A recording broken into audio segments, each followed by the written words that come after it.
The River Tyne has a very long history, dating back to the Iron Age and beyond, but we shall begin our story in 160 AD at the Roman fort of Arbea in South Shields. The fort overlooks the mouth of the river and as such guarded the main sea route to Hadrian's Wall and later became the supply fort for the wall.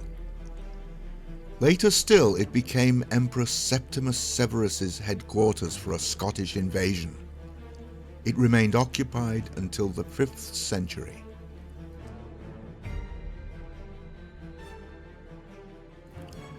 Of course, the Romans weren't the only foreign invaders in the north of England, and a couple of centuries later saw Vikings sailing up the Tyne as far as the mouth of the River Don at Jarrow, where, in 794, according to Simeon's Historia Regum, the pagans devastated the harbour of Egfrid and plundered the monastery at the mouth of the River Don, but Saint Cuthbert did not leave them without punishment.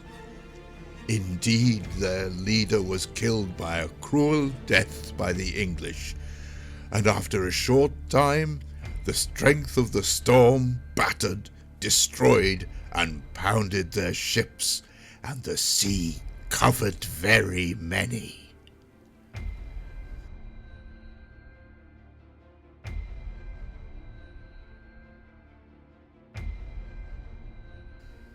At this time, there also existed a monastery at Tynemouth, founded in the 7th century by Edwin of Northumbria. The monastery was a wooden structure and not well protected. In the year 800 it was plundered by Vikings, then again in 865 and finally in 870 when it was completely destroyed. This was a time when England was made up of kingdoms. Oswin was the king of one such realm named Deira in the south of Northumbria. King Oswin of Deira was known for his goodness, but in the year 651 he was murdered by the soldiers of a rival king, Oswiu of Bernicia in the north of Northumbria. After his death, King Oswin was made a saint and a shrine built to him at Tynemouth, where it is believed his remains were buried.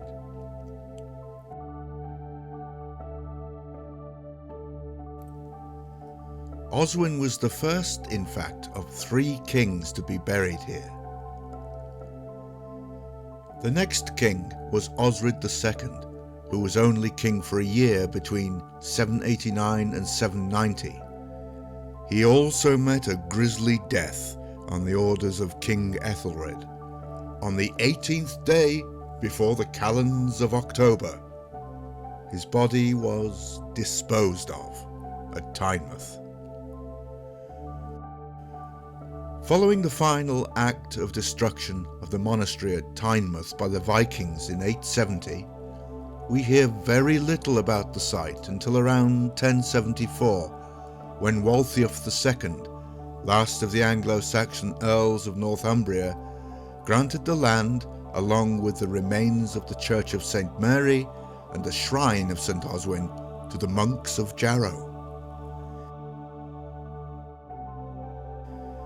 In 1090, Robert de Mowbray, Earl of Northumberland, decided to refound the monastery, but, due to a dispute with the Bishop of Durham, placed it under the jurisdiction of the great Benedictine Abbey of St. Albans. That year, construction began with the church, jointly dedicated to the Virgin Mary and St. Oswin. Which brings us neatly to the 3rd king to be buried, albeit temporarily, at Tynemouth.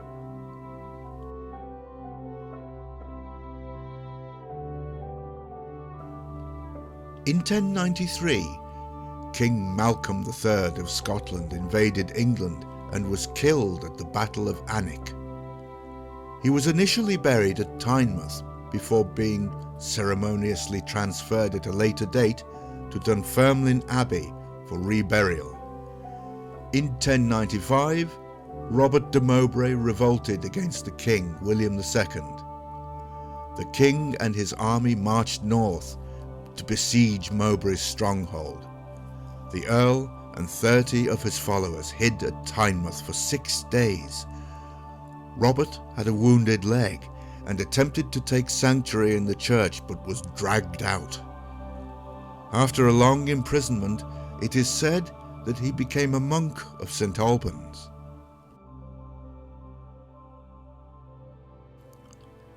By 1174, the monastery at Tynemouth was prospering and secured concessions for trade, taxation, and the exercise of law within the estate. In 1189, King Richard I, also known as Lionheart, granted the monastic estates the liberty of Tynemouth, under direct control of St. Oswin and the Priory. At this stage, there were further developments in the structure of the monastery, including building of a grand, new east end of the church as a setting for the shrine of St. Oswin.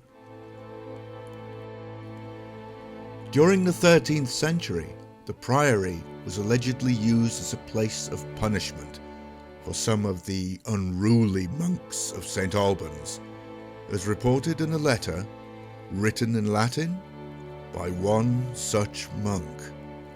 Day and night the waves break and roll and undermine the cliff. Thick sea frets roll in, wrapping everything in gloom.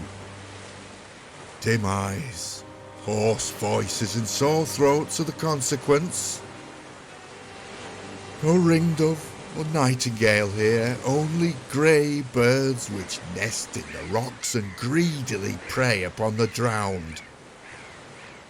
See to it, dear brother, that you do not come to this comfortless place.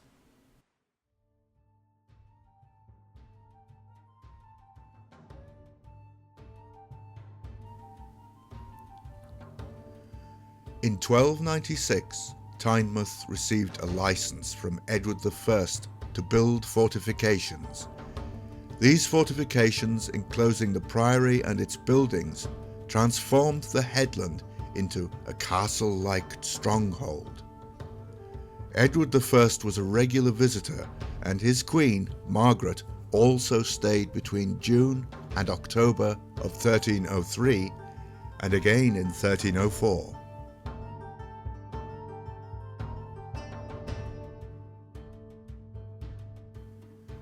In 1312, Edward II came to the mouth with his favourite, Piers Gaveston, who was on the run from various aristocratic enemies. The king took a ship from the headland, despite stormy weather and the futile pleas of his wife, and he and Gaveston escaped to Scarborough Castle. Gaveston was later captured there and removed to Warwick Castle, where his execution was arranged. He was taken to Blacklow Hill near Kenilworth, where 2 Welshmen ran him through with swords and beheaded him. A memorial to the event stands there to this day.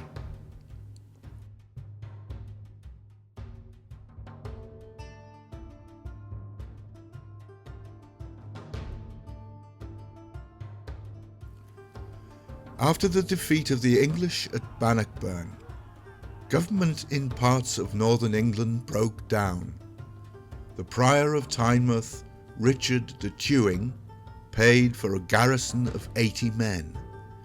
In 1318, the king appointed a custodian of Priory fortifications. This was acknowledgement that the headland was a stronghold of significant importance. In the late 14th century, grants were made to the Priory by King Richard II, John of Gaunt and Henry Percy. This money was used to build the Great Gatehouse.